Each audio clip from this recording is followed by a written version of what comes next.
sa ating mga balita, planchado na ang lahat para sa inaabangang panunumpa bukas ni President-elect Rodrigo Duterte. Natakda naman itong bumiyahe patungong Maynila mamayang gabi. Mula sa Davao City, alamin natin ang update niyan mula sa aming kasamang si Julius Disamboron. Live!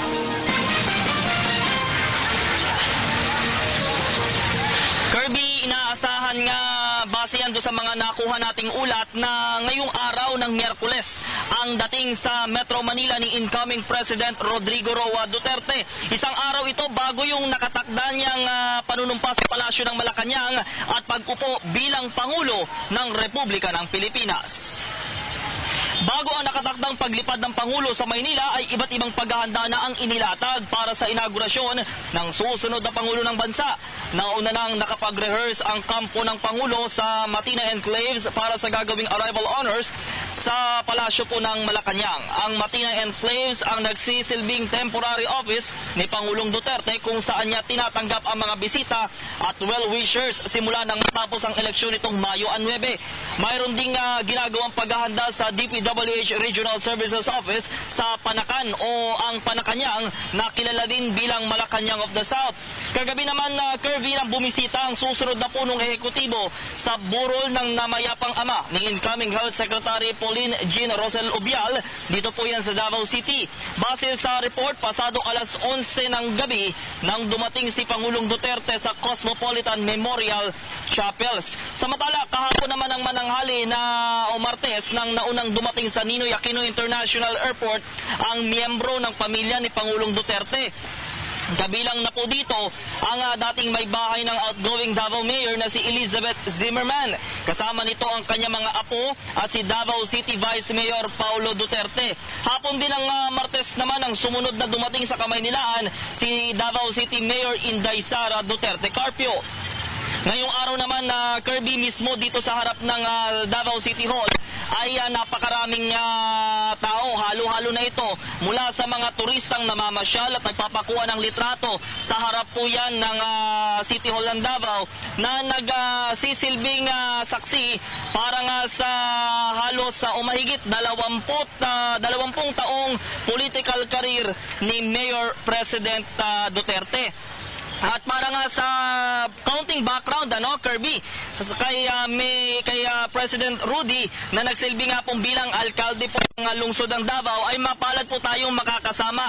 Live po dito sa News at 1, si Attorney Neil Dalumpines, ang Chief of Staff po ng outgoing Davao Mayor at susunod na Pangulo ng Bansa, Rudy Duterte. Magandang hapon po sa inyo, Attorney Neil.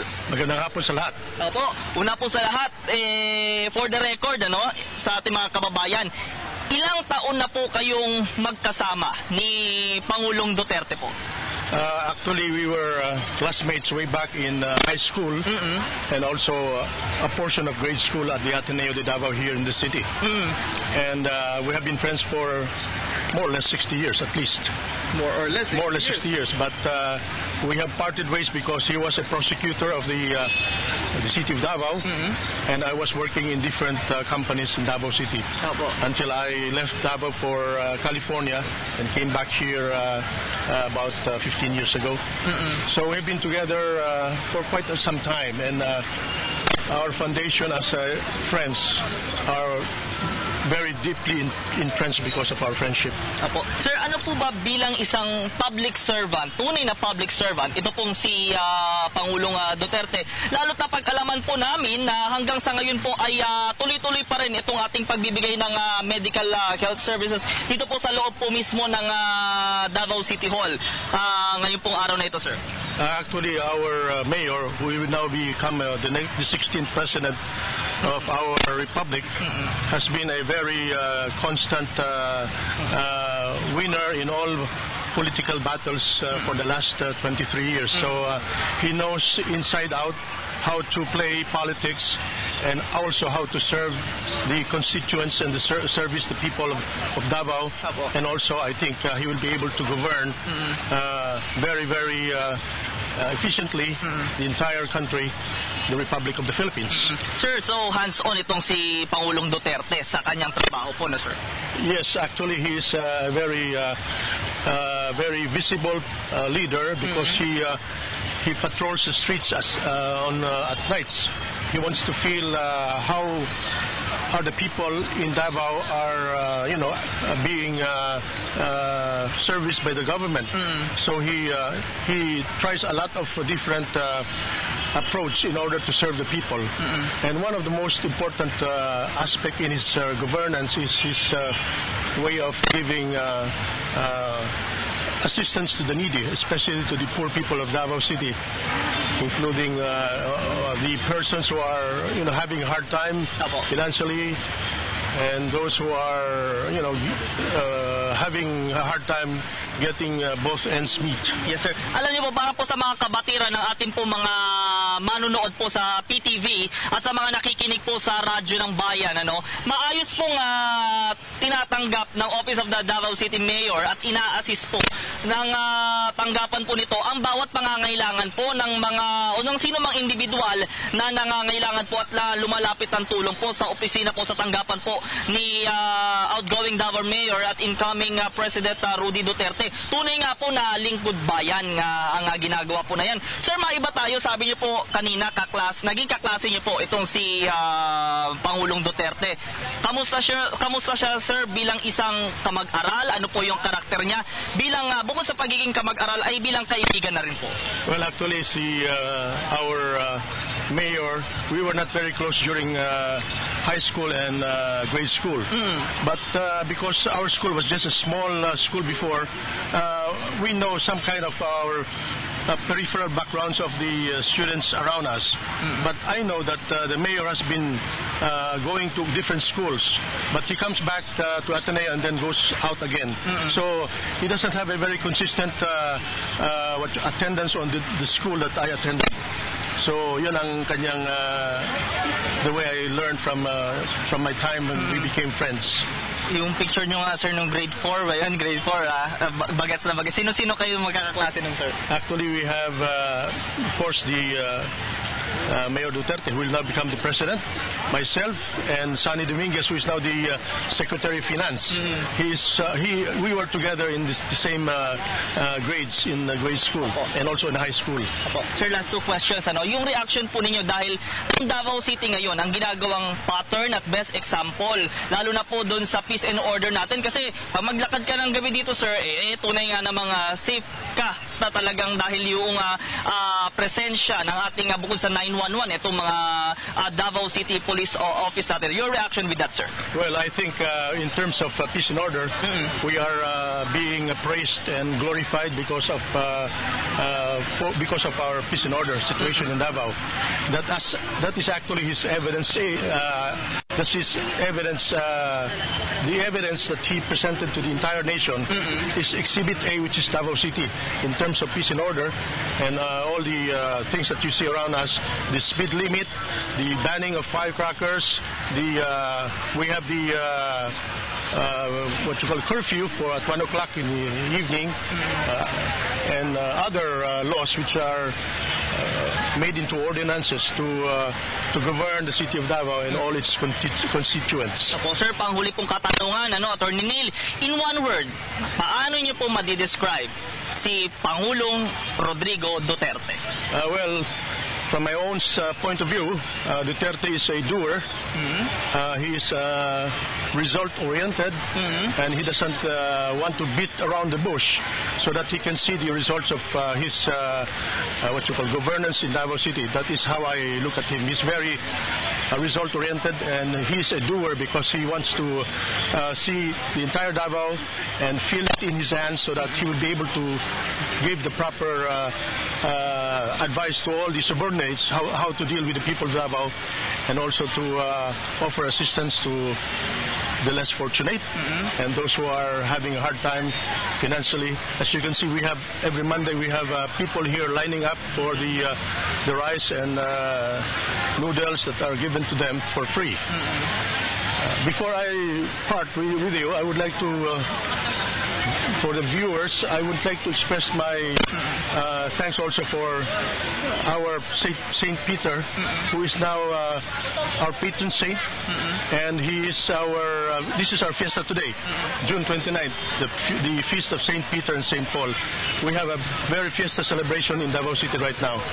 It coordinates with the inauguration tomorrow. Yes, sir. So we have everybody's having a celebratory mood because of fiesta today, and tomorrow is the inauguration of the first Mindanao person who will become the 16th President of the Philippines, coming from Davao City.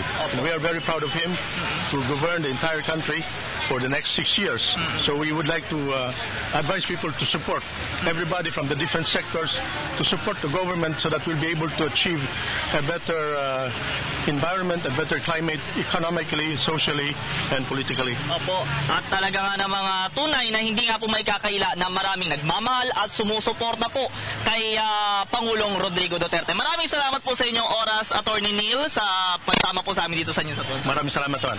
Okay po. Samantala naman po sa iba pa nating ulat, nandito din po sa harap po mismo ng Davao City Hall, itong ating mga kababayan nating Moro na nakilahok nga po sa Peace Forum na nagmarcha nga po mula sa Magsaysay to Rizal Park. Kaya nga po para sa updates na yan, kasama po natin din ngayon live po yan dito sa News at One, si Domingo Azores, ang Regional Coordinator po ng Kilusang Mayo 1 ng SOCSARGEN. Magandang hapon po, Sir Domingo. Magandang hapon din sa mga nanonood sa Channel 4. Opo. Una po sa lahat, sir, ano po yung ating main agenda ng ating po pagpunta dito sa Davao City? At una po sa lahat, sir, congratulations po. Kasi po, yung ating Mindanao People Peace Agenda ay na-turn over na kay incoming Labor Secretary Silvestre Abelio III. At nung nakapanayam natin itong si Secretary Bello, sinabi nga niya sa atin na ito ay magiging daan tungo na sa isang long-term peace, talagang pangmatagalang kapayapaan na po sa ating bansa. Your reaction with this, sir? Okay, ang mga grupo na nagsusupport kay Pangulong Duterte, di una kung bakit kami narito ngayon, na almost mga 40 to 50,000 sa buong Mindanao ang narito ngayon upang mag-support sa ating Mayor bagong upong, si Mayor Duterte ng Pangulo ng Pilipinas. Pangalawa, nagpapasalamat kami dahil sa ngayon ay binibigyan niya ng pansin yung tunay na kahirapan ng masang inaapi, kagaya ng mga manggagawa na sa ngayon ay biktima ito ng mga kontraktualisasyon at iba't iba pang pagpapahirap sa mga manggagawa, na ito ay isang agenda kay Pangulong Duterte na alisin ang mapang-aping DO-18 sa pamamagitan ng contractualization. At ganun din yung mga issue pa ng ibang sektor kagaya ng kabataan na magkaroon ng libreng edukasyon, at ganun din yung sa mga magsasaka na dapat magkaroon ng tunay na reforma sa lupa para sa kaginawahan ng ating mga magsasaka, at doon sa mga inaapi ng mga kapatid nating Moro at ang mga lumad, mga katutubo na tinatapakan ang mga karapatan sa nagdaang administrasyon. Ito ay isang malaking tagumpay sa hanay namin. Kaya nandito kami ngayon upang magbigay ng suporta simula noong 27 at yung 28 ay Peace Forum, andito na kami, parang ihahin namin formal yung aming mga agenda doon sa peace negotiation team sa pangunguna ni Bibot Bilyo at ni Agkawili. Opo. Sir, yung bukod doon sa kapayapaan, tapos yung kalayaan doon sa kaguluhan at respeto, sinabi din po ni incoming DSWD Secretary Judith Aguiwalo with the PTV interview na bibigyan niya rin ng tuon itong mga indigenous people with the Moro people dito sa pagbibigay ng pantawid pamilyang Pilipino program, doon sa pagpapalawak, doon sa tulong sa mga kababayan nating Moro. Anong pong maaaring maitulong po nito sa inyo, lalo na sa syempre edukasyon, hanap buhay at sa kalusugan, sir? So malaking tulong ito, lalo na sa ngayon na grabing pagkikahos ng mga mga kapatid nating Moro at mga katutubo na ito ngayon ang talagang grabe ang paghihirap na sa bagong upong DSWD Secretary na ito yung kanyang agenda, na ito rin ang malaking pasasalamat namin sa mga cabinet secretary ni Mayor Duterte na magbibigay talaga ng pansin doon sa tunay na problema ng mga masang inaapi. Panghuli po sir, ating wish na lang po kay Pangulong Duterte po. Ang gusto namin ipaabot ngayon sa bagong upong Pangulo na si Mayor Rodrigo Duterte, kung ano yung mga binitawan niyang salita simula ng kampanya hanggang ngayon na siya ang nanalong bilang Pangulo ng Pilipinas, na seryosohin at bigyan talagang pansin yung tunay na isinisigaw ng mga masang inaapi, na sa pamagitan ng kanyang mga statement na ito ang magiging laman ng kanyang agenda sa panahon ng kanyang pag-upo. Maraming salamat po sa inyong oras, Sir Domingo Azores, na kung saan nga po ay doon sa ating mga kababayang Moro, hangad din po namin ang kaayusan, kapayapaan, at syempre ay ang pag-unlad at kagandahan po ng buhay po ninyo lahat. Maraming salamat po, sir. Maraming salamat din po. At yan po muna ang pinakahuling mga ulat, live pa rin pula po dito sa Davao City Hall. Julius Disamboron, Telebisyon ng Bayan. Alright, maraming salamat sa iyo, Julius Disamboron.